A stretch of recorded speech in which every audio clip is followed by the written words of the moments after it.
नमस्कार दोस्तों, स्वागत है आप सभी का हमारे क्रैश कोर्स में। अधिगम यूनिट नंबर 2 अपन ने प्रारंभ की थी। पिछले लेक्चर में अपन ने देखा था अधिगम क्या होता है, अधिगम की परिभाषाएं अपन ने देखी थी, अधिगम के सोपान चरण जो अपन ने देखे थे, जो काफी महत्वपूर्ण है परीक्षा की दृष्टि से। आज अपन बात करते हैं अधिगम की विशेषताएं की।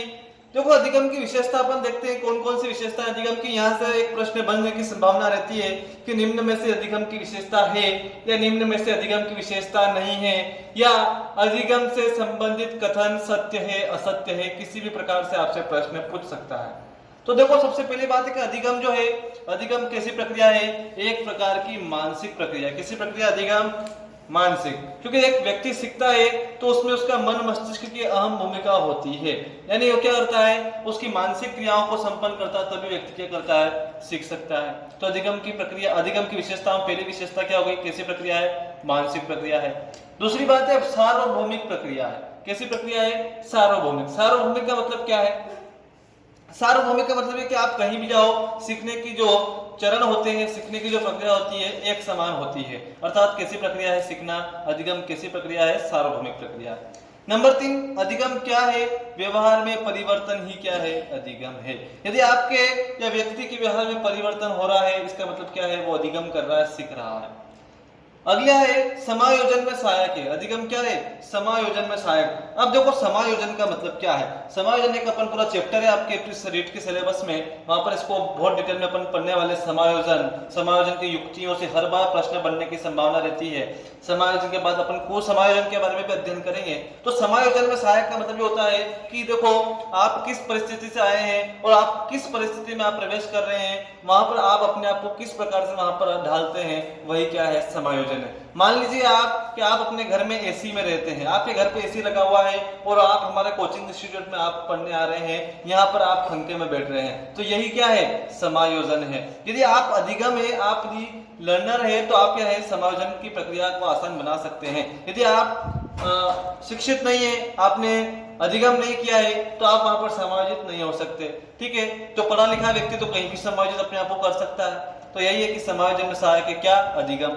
अधिगम द्वारा व्यवहार में अपेक्षित परिवर्तन लाए जा सकते हैं। अधिगम द्वारा यानी व्यक्ति को सिखाकर व्यवहार में अपेक्षित, अपेक्षित यानी जो आप चाह रहे हैं, आप जैसा चाह रहे हैं वैसा परिवर्तन व्यक्ति में आप ला सकते हैं। किसके द्वारा? अधिगम के द्वारा। अगला है व्यक्तित्व के सर्वांगीण विकास में सहायक। देखो, अधिगम ऐसी प्रक्रिया है जो व्यक्ति के सर्वांगीण विकास में सहायक मानी जाती है। वेरी वेरी इंपॉर्टेंट है। ये सारे जो विशेषताएं, यहाँ से एक प्रश्न बनने की संभावना रहती है। अगला है सीखने हेतु एक परिस्थिति से दूसरी में स्थानांतरण होता है। यदि व्यक्ति सीख रहा है तो एक परिस्थिति से दूसरी परिस्थिति में उसका क्या हो रहा है? स्थानांतरण हो रहा है। आगे देखते हैं अपन। अब देखो, अपन अधिगम के प्रकारों के बारे में चर्चा करते हैं। अधिगम के प्रकारों को भी देखो, अपन ने दो भागों में बांटेंगे। एक बांटेंगे पक्ष की दृष्टि से और एक अपन पढ़ने वाले हैं मनोवैज्ञानिकों के दृष्टिकोण से। तो देखो, सबसे पहले अपन पढ़ रहे हैं पक्ष की दृष्टि से। और पक्ष की दृष्टि से अधिगम के कितने प्रकार हो गए? 3। ज्ञानात्मक, भावात्मक और क्रियात्मक पक्ष। ठीक है, ये देखो, ये व्यक्तित्व के प्रकार भी अपन पढ़ेंगे, वहां पर भी आएंगे ज्ञानात्मक व्यक्तित्व, भावात्मक और क्रियात्मक। ठीक है, और ये जो वर्गीकरण ध्यान रखना, ज्ञानात्मक शब्द, भावात्मक शब्द और क्रियात्मक शब्द आपको साइकोलॉजी में कहीं पर भी दिख जाए तो आपको एक साइकोलॉजिस्ट का नाम याद रखना चाहिए, वो है J.S. रॉस। क्या नाम है? J.S. रॉस। लगभग व्यक्ति के ज्ञानात्मक, भावात्मक और क्रियात्मक पक्षों के बारे में अधिकतम किसने राय दी है, विचार प्रस्तुत किए हैं? J.S. रॉस ने किए हैं। ठीक है, अपन यहाँ पर उसकी बात नहीं कर रहे हैं, अपन कर रहे हैं पक्ष की दृष्टि से अधिगम के प्रकार। सबसे पहले बात करते हैं अपन ज्ञानात्मक पक्ष की बात करते हैं। कौन से पक्ष की? ज्ञानात्मक पक्ष की। देखो, इस ज्ञानात्मक पक्ष की बात करेंगे तो इस ज्ञानात्मक पक्ष के अंतर्गत ये इस अनुक्षेत्र में क्या होता है? मानसिक एवं बौद्धिक क्रियाएं इसमें सम्मिलित होती है। कौन कौन सी क्रियाएं? मानसिक एवं बौद्धिक क्रियाएं। ध्यान रखना, मानसिक एवं कौन सी? बौद्धिक क्रिया है, इसके अंतर्गत सम्मिलित की जाती है। अब मानसिक एवं बौद्धिक क्रियाओं से संबंधित बात करें तो कैसे? जैसे सोचना, विचारना, तर्क करना, तर्क वितर्क करने की जो क्षमता होती है वो भी किसमें होती है? ज्ञानात्मक तर्क वितर्क हो गया। ठीक है, आपको ये याद होना जरूरी है, सोचना, विचारना, तर्क वितर्क। और बात करें इसके आगे तो कल्पना करना भी इसके अंतर्गत आ जाएगा। कल्पना करना, विश्लेषण करना, विश्लेषण करना, ठीक है, याद करना, स्मरण करना, सामान्यीकरण करना, सारे इसमें आएगा। स्मरण करना लिख सकते हैं आप, स्मरण करना, सामान्यीकरण करना, ठीक है, ये सारे क्या है, ज्ञानात्मक पक्ष से संबंधित है। क्योंकि देखो ज्ञान यानी संज्ञान, यानी आपको क्या हो जाए, ज्ञान हो जाए किस चीज का, तो आप क्या करते हैं, सोचते विचारते हैं, उसके बारे में तर्क वितर्क कर सकते हैं, कल्पना आप कर सकते हैं, विश्लेषण उसका कर सकते हैं, उसको स्मरण यानी याद कर सकते हैं, उसको सामान्यीकरण आप कर सकते हैं। ये सारे गुण, ठीक है, निष्कर्ष निकाल सकते हैं। सारे गुण किससे संबंधित, निष्कर्ष का भी बहुत इंपॉर्टेंट लिख दो आप, निष्कर्ष निकालना। ये सारे किस पक्ष से संबंधित है, ज्ञानात्मक पक्ष से संबंधित है, ठीक है। और ज्ञानात्मक पक्ष किससे, मानसिक एवं बौद्धिक क्रियाओं से संबंधित होता है। और ठीक है, आपको ये ध्यान होना चाहिए, ये आपको सारे पॉइंट पूछ सकता है कि कल्पना करना, विश्लेषण करना, सामान्यीकरण करना, निष्कर्ष निकालना अधिगम के किस पक्ष से संबंधित और किस पक्ष से संबंधित है, ज्ञानात्मक पक्ष से संबंधित है, ठीक है। तो पहला अपना कौन सा हो गया, ज्ञानात्मक पक्ष हो गया। आप इसे नोट कर ले फटाफट। अगली बात करेंगे भावात्मक पक्ष की, ठीक है, इसको मैं रब कर देता हूं। अगला जो आता है अपना कौन सा आता है, भावात्मक पक्ष आता है। भावात्मक पक्ष की बात करेंगे, देखो इसमें क्या होता है, भावात्मक पक्ष में अपना जो हृदय होता है, इस हृदय के द्वारा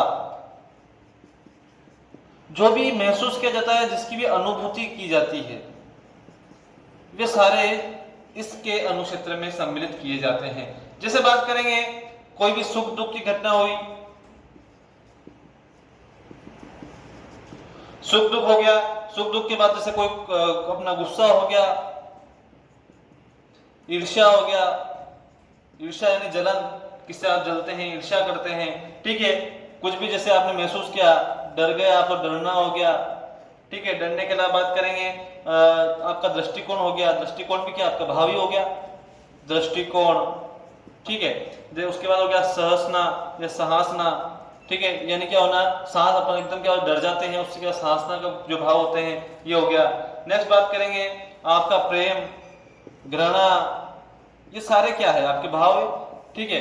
तो ये ध्यान रखना, ये किससे संबंधित है, हृदय द्वारा जो भी अनुभूति की जाती है, वो भी सारा जो किस क्षेत्र के अंतर्गत आता है, भावात्मक पक्ष के अंतर्गत शामिल किया जाता है। तो आपसे क्या प्रश्न बनने की संभावना यही होता है कि व्यक्ति का दृष्टिकोण, प्रेम, घृणा, सहासना, ईर्ष्या, सुख दुख, गुस्सा, ये अधिगम के किस पक्ष से संबंधित, तो किससे हैं, भावात्मक पक्ष से संबंधित माने जाते हैं, ठीक है।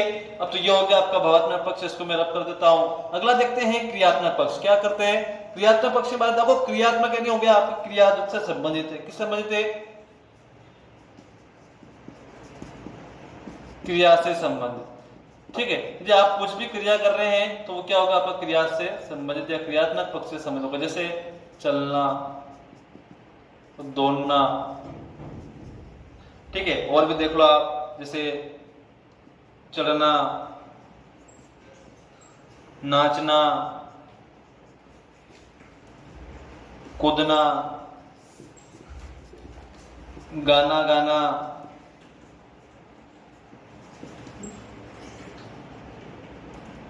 ठीक है, देखना, सुनना, ठीक है। ये सारे क्या है, व्यक्ति के क्रियात्मक पक्ष से संबंधित है, ठीक है। तो ध्यान रखना, क्रिया से संबंधित जो भी गतिविधि, जो भी एक्टिविटी आपकी आती है, वो किससे संबंधित होगी, क्रियात्मक पक्ष से संबंधित होगी, ठीक है। तो ये अधिगम के प्रकार थे पहले पक्ष की दृष्टि से, ज्ञानात्मक, भावात्मक और क्रियात्मक, ठीक है। आपको ये याद होना चाहिए, क्योंकि यहाँ से प्रश्न के सीधे सीधे बनने की संभावना रहती है कि गाना गाना, चलना, नाचना, देखना, सुनना, ये व्यक्ति के अधिगम के किस पक्ष से संबंधित माने जाते हैं, तो किससे, क्रियात्मक। भावात्मक भावों से संबंधित, ज्ञानात्मक क्या होगा, निष्कर्ष निकालना, सामान्यीकरण करना, ये सारे कौन से पक्ष से संबंधित है, ज्ञानात्मक पक्ष है। अब बात करते हैं अपन नंबर बी, मनोवैज्ञानिक दृष्टिकोण से। मनोवैज्ञानिकों के अनुसार देखो, अधिगम के भी 3 प्रकार बताए गए हैं। पहला है गत्यात्मक अधिगम, नंबर 2 प्रतिबिंबात्मक अधिगम, नंबर 3 है संप्रत्यात्मक या प्रत्यात्मक अधिगम। अब देखो पहली बात करते हैं गत्यात्मक अधिगम की। गत्यात्मक अधिगम में देखो क्या होता है, जो व्यक्ति होता है, व्यक्ति क्या करता है, शारीरिक रूप से, ठीक है, शारीरिक रूप से या जो अपनी कर्मेंद्रियां होती है, उन कर्मेंद्रियों के माध्यम से अधिगम करता है।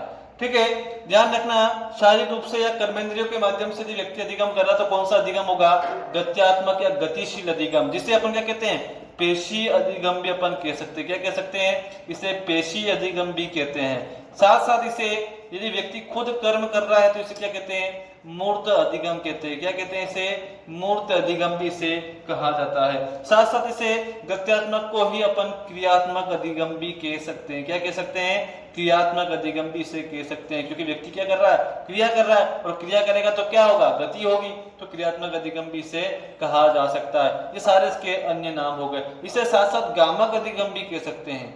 ठीक है, गामक अधिगम भी इसे कहा जा सकता है। तो ध्यान रखना, जब व्यक्ति शारीरिक रूप से या अपने कर्मेंद्रियों के माध्यम से ज्ञान ग्रहण कर रहा है तो कौन सा अधिगम हो गया, गत्यात्मक अधिगम हो गया, जिसे पेशी, मूर्त, क्रियात्मक और गामक अधिगम के नाम से भी जाना जाता है। जैसे बात करें जैसे चलना, दौड़ना, ठीक है, साइकिल चलाना,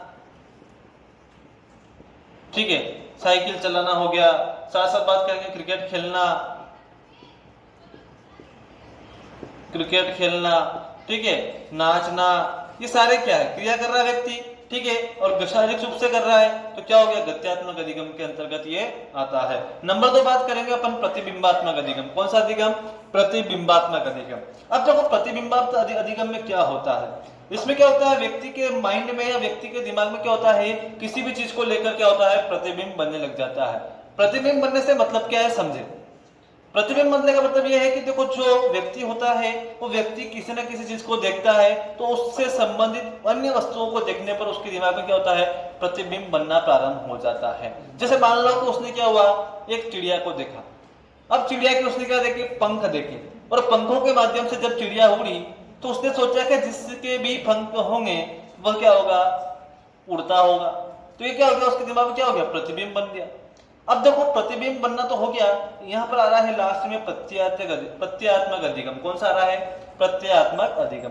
अब देखो प्रत्ययात्मक अधिगम की बात करें, इसमें क्या होता है, जो प्रतिबिंब उसके दिमाग में बना है उसकी गहराई तक जाता है व्यक्ति, तो क्या है, प्रत्ययात्मक अधिगम होता है। क्या होता है, प्रत्ययात्मक अधिगम यानी प्रतिबिंबात्मक अधिगम की गहराई में जाना ही क्या है, संप्रत्यय अधिगम, या उसके दिमाग में संप्रत्यय बनने लग जाते हैं। ठीक है, प्रतिबिंब यानी क्या करता है, कल्पना करता है कि जिसके पंख होंगे व्यक्ति भी सभी उड़ सकते हैं। ठीक है, तो ये आपका कौन सा हो गया, मनोवैज्ञानिकों के अनुसार अधिगम के प्रकार कौन कौन से, गत्यात्मक, प्रतिबिंबात्मक और प्रत्ययात्मक। ठीक है, बस आपको ये याद होना चाहिए कि अधिगम के प्रकार पक्ष के आधार पर भी 3 है और मनोवैज्ञानिकों के अनुसार भी कितने हैं, 3 है।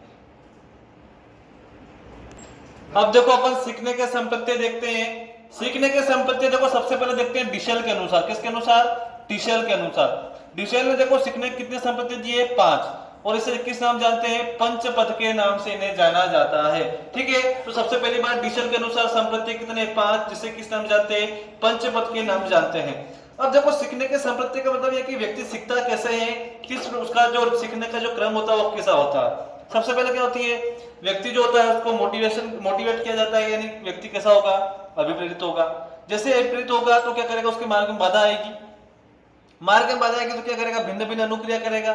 भिन्न भिन्न अनुक्रिया करने के बाद क्या होगा, एक सही अनुक्रिया होगी, और सही अनुक्रिया करने के बाद व्यक्ति क्या होगा, अपने लक्ष्य की प्राप्ति कर लेगा। जिस प्रकार से मैंने अधिगम के सोपान आपको बताए थे, 6 सोपान, वही उसी प्रकार से ये भी अधिगम के 5 सोपान है। ठीक है, तो देखो डिशेल के अनुसार कितने हैं, 5 संप्रत्यय, पंचपद के नाम जानते हैं। सबसे पहले अप्रेरित व्यक्ति हो गया, मार्ग में बाधा आई, भिन्न भिन्न अनुक्रिया की, सही अनुक्रिया की और लक्ष्य की प्राप्ति हुई। तो ये तो हो गया अपने किसके अनुसार, डिशेल के अनुसार। अब बात करेंगे अपन गेस्टाल्टवादियों के अनुसार। किसके अनुसार, गेस्टाल्टवादियों के अनुसार। लेकिन अपन क्या करेंगे, गेस्टाल्टवादी सिद्धांत जब पढ़ेंगे तो वहां पर इसके बारे में अपन चर्चा कर लेंगे। ठीक है, तो गेस्टाल्टवादी सिद्धांत के बारे में या गेस्टाल्टवादी जो संप्रत्यय दिए हैं 5, वो अपन आगे पढ़ने वाले हैं। ठीक है, तो ये अपने हो गए सीखने के संप्रत्यय। गेस्टाल्टवादी ने भी यही बात कही है कि व्यक्ति क्या होता है, सबसे पहले अपना लक्ष्य निर्धारित करता है, उसके बाद उसकी बाधा आती है, फिर तनाव उत्पन्न होता है, फिर क्या करता है, तनाव उत्पन्न क्रियाएं करता है, तो क्या करता है, उन क्रियाओं का संगठन करता है, संगठन करने के बाद उनका पुनर्संगठन करेगा, और पुनर्संगठन होने के बाद क्या होगा, उसे लक्ष्य की प्राप्ति हो जाएगी। तो इस प्रकार से गेस्टाल्टवादी ने भी दिए हैं, लेकिन अपन को डिशेल के ये आप लिखिए, अपन गेस्टाल्टवादी के आगे पढ़ने वाले हैं। अब देखो अपन सीखने के प्रकारों के बारे में चर्चा करते हैं। जो एक मनोवैज्ञानिक हुए जिनका नाम है रॉबर्ट एम गेने। ठीक है, R.M. गेने हैं, महोदय के द्वारा सीखने के प्रकार बताए गए हैं। इन्होंने क्या हुआ कि अधिगम की जो प्रकृति है उस अधिगम की प्रकृति को समझाने के लिए अपनी पुस्तक दी कंडीशंस ऑफ लर्निंग, कौन सी पुस्तक है, दी कंडीशंस ऑफ लर्निंग में 1961 में अधिगम के 8 प्रकार बताए। कितने प्रकार बताए? अधिगम के 8 प्रकार इन्होंने बताए हैं, जिन्हें पदानुक्रमिक या सोपानिक सिद्धांत के नाम से जाना जाता है। ध्यान रखना, अधिगम का पदानुक्रमिक या सोपानिक सिद्धांत किसने दिया? तो किसने दिया है? रॉबर्ट एम गिल ने दिया। कब दिया?